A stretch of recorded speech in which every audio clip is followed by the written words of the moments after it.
ఇవాళ Gajwel farm house ముందర ఒక పిల్లగాడు తిరుగుతున్నాడు, నేను చూసిన. వాడు ఒకటే స్లోగన్ ఎత్తుకున్నాడు, పాత సామాన్లు కొంటాం, పాత సామాన్లు కొంటామని. నేను ఎవరినో పంపించి అడిగిన, ఏంద్రవాడ అనే తిరుగుతుండంటే, కారు షెడ్డుకు పోయింది కదా, ఖరాబ్ అయింది కదా, ఇక తూకం కింద పాత సామాన్ల కింద ఆ కారు కొనుక్కుంటే ఆ గిల్లలు పయ్యలు పిల్లలు ఆడుకోనికి వనుకొస్తాయని అంటున్నాడు. అందుకే ఇవాళ కేసీఆర్ నౌకరి పోయి నడుము ఇరిగి పార్టీ ఓడి ఏం చెప్పాలో తెలియక పిట్టల ద్వారా ఇంట్లో కూర్చొని పిలిపించుకొని భజన సంఘం ముందల ఇవాళ కాంగ్రెస్ పార్టీ అయిపోయింది అంటుండు. ఎట్లా అయిపోతుంది బిడ్డ? అది ఉన్న ఫుల్ పార్టీలా పోయంగానే 12 పెగ్గులు పోగానే కాంగ్రెస్ ఖాళీ అవుతుంది, 20 మంది టచ్లు అంటుండు. ఎట్లయితుంది? అది ఏమన్నా 2 లీటర్ల ఫుల్ బాటిల్ అనుకుంటున్నా, 20 పెగ్గులు వేస్తే ఖాళీ కానికే. ఈడ కాపలా ఉన్నదేవాడు బిడ్డ, ఎవడో తెలుసా? ఈడ వస్తావా? రా బిడ్డ, టచ్ చేసి చూడు. హైటెన్షన్ వైరికిన కాకి తగులితే ఎట్లయితుందో కాంగ్రెస్ మీద చెయ్యి పెడితే మాడి మసైపోతావు బిడ్డ.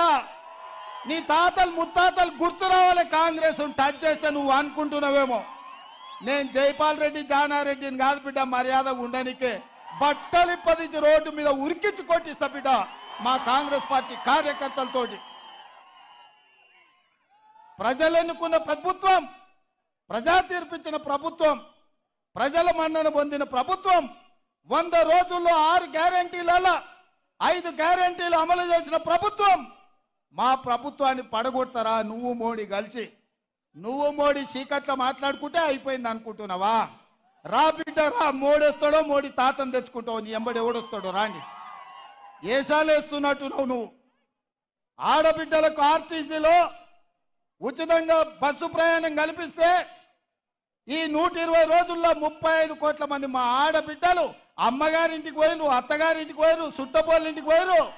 7 రూపాయల జాతరకు కూడా మా ఆడబిడ్డలు పోయొచ్చారు. మేడారం సమ్మక్క సారలమ్మ జాతరకు పోయినరు. మా ఆడబిడ్డలు ఇవాళ ఆర్టీసీ బస్సుల్లో ఉచిత ప్రయాణం చేస్తే వాళ్ళ కళ్ళల్లో ఆనందం చూసి ఓర్వలేక కళ్ళల్లో జీడి పోసుకుంటుండే కేసీఆర్. ఈ ప్రభుత్వాన్ని వడగొడితే ఆడబిడ్డలకు ఆర్టీసీ బస్సు ఉచిత ప్రయాణం రద్దవుతుందని మా ఆడబిడ్డలకు వ్యతిరేకంగా కుట్ర చేస్తున్నాడు. మా ఆడబిడ్డలు చూసుకుంటా ఊరుకుంటారా నువ్వు చేసే పనులు? అదేవిధంగా దవాఖానకు పోతే బిల్లులు కట్టలేక ఆస్తులమ్మి ఆలి మీద ఉన్న తాళి కూడా తెగ నమ్ముకునే పరిస్థితి ఉండి రాజీవ్ ఆరోగ్యశ్రీని దెబ్బతీస్తే ఇందిరమ్మ రాజ్యం వచ్చినప్పుడే ప్రజాపాలనలో 10 లక్షల రూపాయలు పేదవాడి వైద్యానికి ఉచితంగా అందించి ఇవాళ పేదల్ని కాపాడుకొని హక్కున పెట్టి చూసుకుంటున్న ప్రజాపాలన ఇవాళ అంతం కావాలని కుట్ర చేస్తే ఈ పేదలకు వైద్యం అందించేటోడెవడు? పేదల ఆరోగ్యానికి 10 లక్షల రూపాయలు ఇచ్చేటోడెవడు? వైద్య ఆరోగ్య శాఖ మంత్రిగా మా పెద్దలు దామోదర రాజ నరసింహ గారు ఈరోజు కోట్లాది మంది పేదలకు రాజీవ్ ఆరోగ్యశ్రీ పథకాన్ని అమలు చేసి ఈరోజు పేదలకు వైద్యాన్ని అందిస్తున్నాడు. అదేవిధంగా మిత్రులారా, కట్టెల పొయ్యితోని కష్టాలు పడుతున్న మా ఆడబిడ్డలు ఊర్లలో మా కొత్తగా వచ్చిన కోడళ్ళకు తెలియకపోవచ్చు కానీ వాళ్ళ అత్తలను అడగాలి. వెనకడికి కట్టెల పొయ్యి ఎంత కష్టమవుతుండే, సగం దినం కట్టెలేరకరానికనే పోయే పరిస్థితి ఉండే. పిల్లల్ని చిన్నోళ్ళని ఇంటిడిచిపెట్టి పొయ్యిల కట్టెల కోసం పొలాల పట్టు తిరుగుతుంటే ఆ దుఃఖం చూసి ఆడబిడ్డలను ఆదుకోవాలని ఆనాడు సోనియమ్మ దీపం పథకం ద్వారా గ్యాస్ పొయ్యి సిలిండర్ ఇచ్చి 400 రూపాయలకే సిలిండర్ అందుబాటులోకి తెస్తే కట్టెల పొయ్యితో కన్నీళ్లు గారుస్తున్న ఆడబిడ్డల్ని హక్కున పెట్టి చూసుకునేది సోనియమ్మ. మేము ఆడబిడ్డల్ని అట్లా ఆదుకుంటే నరేంద్ర మోడీ కేసీఆర్ కలిసి 400 ఉన్న సిలిండర్ 1200 చేశారు. మా అక్కలకు తెలియదా?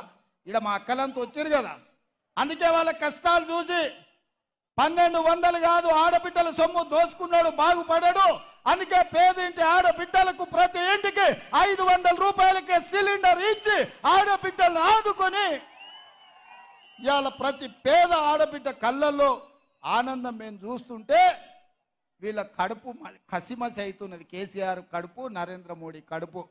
ఈ ఆడబిడ్డలకు 500కే సిలిండర్ ఇస్తే మా మాట ఎందుకు వింటారు? ఆ సిలిండర్ గుంజుకోవాలి, గుంజుకోవాలంటే కాంగ్రెస్ను ఓడగొట్టాలని ఇలా కుట్ర జరుగుతుంది మిత్రులారా. ఇదే కాదు మిత్రులారా, వ్యవసాయం ఉన్న వాళ్ళకే ఉచిత కరెంటు, పొలం ఉన్న వాళ్ళకే ఉచితంగా ఇస్తే భూమి లేని మాలాంటి పేదలకు మా ఇంటి కరెంటు బిల్లు తడిసి మోపెడవుతుందని మా పాదయాత్రలో చాలా మంది పేదోళ్ళు వచ్చి చెప్తే మేము ఆలోచన చేసినాం. పార్టీ అనుమతి తీసుకున్నాం. రాహుల్ గాంధీ, సోనియా గాంధీ గారితో మాట్లాడినాం. అందుకే ప్రతి పేదవాడి ఇంటికి 200 యూనిట్లు ఉచితంగా కరెంటు ఇచ్చి 0 బిల్లు ఇవాళ పేదవాడి ఇంటికి తీసుకొచ్చి బిల్లు కట్టాల్సిన పని లేదు, 0 బిల్లు అని చెప్పి ఇవాళ పేదవాళ్ళని ఆదుకున్నాం. ఇవాళ పేదవాళ్ళ ఇంటికి కరెంటు వెలుగుతుంటే పేదవాడి కళ్ళల్లో ఆనందం చూసి ఓర్వలేని కేసీఆర్, నరేంద్ర మోడీ కుట్ర చేసి కాంగ్రెస్ను ఓడగొట్టాలి, కాంగ్రెస్ను ఓడగొడితే ఉచిత కరెంటు ఇంటికిచ్చేది రద్దవుతుందని పన్నాగం చేస్తారు. ఇదే కాదు, ఆనాడు డాక్టర్ వైఎస్ రాజశేఖర రెడ్డి గారు ముఖ్యమంత్రి ఉన్నప్పుడు తండాలలో, గూడాలలో, మారుమూల పల్లెల్లో ప్రతి పేదవాడు సొంత ఇంటి కళ నెరవేరాలని 25 లక్షల ఇందిరమ్మ ఇండ్లు ఇచ్చి పేదవాళ్లను సొంత ఇంటి వాడిని చేసిన చరిత్ర కాంగ్రెస్ పార్టీది. ఆనాడు మంత్రిగా దామోదర రాజనరసింహ గారు, కొండ సురేఖ గారు పేదవాళ్లకు లక్షలాది ఇండ్లు ఇప్పించిన చరిత్ర. కానీ కేసీఆర్ ఏమన్నాడా, కాంగ్రెస్ వాళ్ళు ఇచ్చిన 70 ఇండ్లు వద్దు, డబల్ బెడ్రూమ్ ఇండ్లు ముద్దన్నాడు. నేను అడుగుతున్న సోయిలేని సన్నాసిని దద్దమ్మను, ఈ మెదక్ జిల్లాలో ఎన్ని డబల్ బెడ్రూమ్ ఇండ్లు ఇచ్చినవని. అయితే గీతే మీ ఎర్రవల్లిలో కమిషన్లు ఇచ్చిన వాళ్ళకి ఇచ్చినావు. నిన్నగాక మన ఎర్రవల్లి ఫామ్ హౌస్ ముందల నీ ఈపులు పక్కున వలుగుతాయి బిడ్డ, మాకు ఇండ్లు ఇస్తామన్నావు, ఎందుకు ఇవ్వలేదని మొన్ననే చాలా మంది పోయి ఫామ్ హౌస్ ముందల గేటు ముందల కేసీఆర్ ఈపులు విమానం మొత్తం అవుతాయని అక్కడికే పోయారు. మరి ఇవాళ నేను అడుగుతున్నా, మా రెవెన్యూ మంత్రి, మా హౌసింగ్ శాఖ మంత్రి పొంగులేటి శ్రీనివాసరెడ్డి గారి నేతృత్వంలో ప్రతి నియోజకవర్గానికి 3,500 ఇండ్లు, రాష్ట్రంలో 4,50,000 ఇండ్లు, 22,500 కోట్ల రూపాయలతో పేదవాడికి ప్రతి ఇంటికి 5 లక్షల రూపాయలు ఉచితంగా ఇచ్చి మీ ఆత్మ గౌరవం నిలబెట్టడానికి మనం పథకం ప్రారంభించుకుంటే, పేదోడికి సొంతిల్లు వస్తే వాని ఇంటి ముందల కాలు మీద కాలేసుకొని కుర్చీలో కూర్చుంటాడని కక్ష కట్టి కాంగ్రెస్ను ఓడగొట్టి ఆ ఇచ్చే ఇండ్లు రద్దు చేయాలని ఢిల్లీలో ఉండే మోడీ, గజ్వేల్లో ఉండే కేడీ కలిసి కుట్ర చేస్తున్న మాట ఇక్కడున్న యువకులకు నేను చెప్పదలుచుకున్నా. అందుకే మిత్రులారా, ఇక అవన్నీ చేసినాం.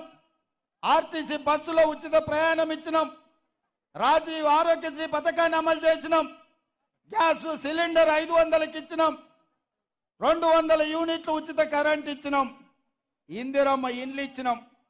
నిన్నగాక మొన్న మామ అల్లుళ్ళు ఇద్దరు తయారైన రైతు రుణ మాఫీ ఎప్పుడు చేస్తామని నేను ఈ వేదిక మీద నుంచి తెలంగాణ రాష్ట్ర రైతాంగానికి మెదకు చర్చి సాక్షిగా, ఏడుపాయల దుర్గమ్మ సాక్షిగా నేను మాట ఇస్తున్నా.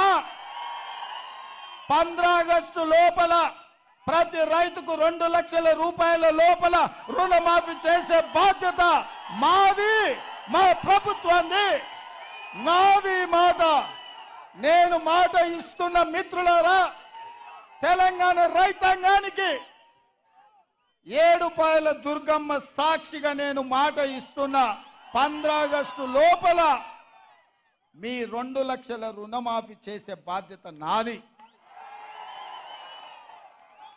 ఇదే కాదు, వచ్చేసారి పండించే వడ్లకు 500 రూపాయల బోనస్ ఇచ్చి కొనుగోలు చేసే బాధ్యత నాది.